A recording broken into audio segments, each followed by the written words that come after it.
అంబేద్కర్ కోనసీమ జిల్లా అమలాపురం కలెక్టరేట్ ఎదుట ఆక్వా రైతులు ఆందోళనకు దిగారు. తమను మోసం చేస్తున్న ఫీడ్ విక్రేతదారులు రొయ్యల కొనుగోళ్ల సిండికేట్పై చర్యలు తీసుకోవాలని డిమాండ్ చేశారు.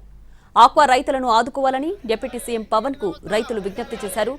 రొయ్యలకు కేంద్ర ప్రభుత్వం మద్దతు ధర ప్రకటించి రైతులను ఆదుకోవాలని జిల్లా కలెక్టర్కు వినతిపత్రం అందించారు.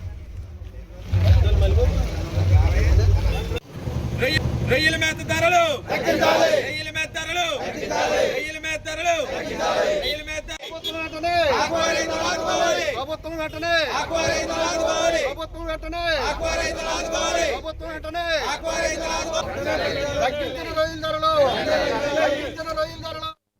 ఉభయ గోదావరి జిల్లాలో ఈ అక్వైన నమ్ముకుని ఎన్నో వేల మంది రైతులు దీన్ని నమ్ముకుని చేస్తుంటే ఇదే అదునుగా ఈ అక్వాకి సంబంధించినటువంటి రొయ్యి తయారీదారులు కానీ రొయ్యి కొనుగోలుదారులు కానీ సిండికేట్గా ఏర్పడి ఈ రోజున అమాంతంగా ఒక్క వారం రోజుల్లోనే కేజీకి 70 రూపాయల వరకు తగ్గించుకుంటున్నారంటే రైతు పండించే పంట మీద అందరూ కూడా లాభాలను బేస్ చేసుకుని చేస్తుంటే రైతు ఈ రకంగా నష్టపోతుంటే ఈ రోజున ఇంకా ఫైనల్గా ఏంటంటే గత 4-5 సంవత్సరాల నుంచి డిస్కషన్లు సిట్టింగ్లు అంటూ జరుగుతున్నాయి. కానీ రైతు ఈవేళ ఆఖరి స్టేజ్కి వచ్చాడు.